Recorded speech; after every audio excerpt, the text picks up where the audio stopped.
Thank you and welcome to the show this morning. The topic this morning is a profile on Dr. CDTucker, who is the president of the National Political Congress, National Congress of Black Women. In addition, she is also the president of the Bethune-Du Bois Fund, as well as a member of the Board of Trustees for the National Association for the Advancement of Colored People. And Dr. Tucker, let me welcome you to the show this morning. Thank you very much. It's good to be with you. Dr. Tucker, I think that there are so many areas that we can talk about in dealing with your life and career. I think that it's well known that you marched with Dr. Martin Luther King in 1963, that you've played a very, very significant role in politics in Philadelphia, in Pennsylvania, your home state, and et cetera. But let's have you to give us some information about your background and your education, and to highlight some of the things that you think that our audience ought to be interested in this morning about your profile. And then we'll talk about some of the activities that you're involved in. Well, first of all, I came from a very devout and committed family, first, teaching us to have faith in God. My father and mother both came from the Bahama Islands, a little island called Tarpon Bay, Eleuthera. And my father came to this country with his brothers to be missionaries on their way to Africa, but they told me when they got to Harlem, they found Africa. So they stayed here in America, and my father became a minister of a church in Philadelphia. And his brothers went to other areas and developed church work, bringing the message of God to our young people particularly.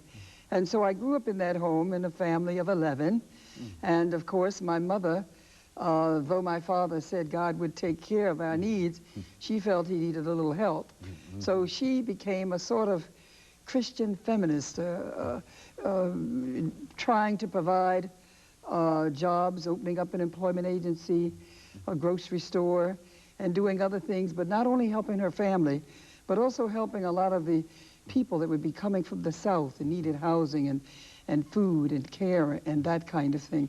So I came up with this understanding that we are here for a purpose, that when someone asks God what is required of them, Malachi, the message was to do good, to love mercy, and to walk with God. And so that is the nurturing that we had, and so we were taught to serve.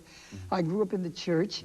I became an organist, the choir director, and then there was a young lawyer by the name of A. Leon Higginbotham, who became a famed jurist, that came to me and said, I need you to help me with the NAACP. He became president, and so he asked me to help him to raise funds, and so I became the Freedom Fund chair, and then raised the funds to help in the struggle at that time. I went to Temple University. I then went to take some graduate courses at the University of Penn, and then I eventually got married. I married a young man that was involved in real estate and business, and then I became involved out of the movement with A. Leon Higginbotham and the NAACP into the struggle with Dr. King. When I heard that Rosa Parks sat on a bus and that there was a struggle going on in the South, I felt that even though I was involved with the NAACP, that I had to go to the South and march with Dr. King and help in the struggle.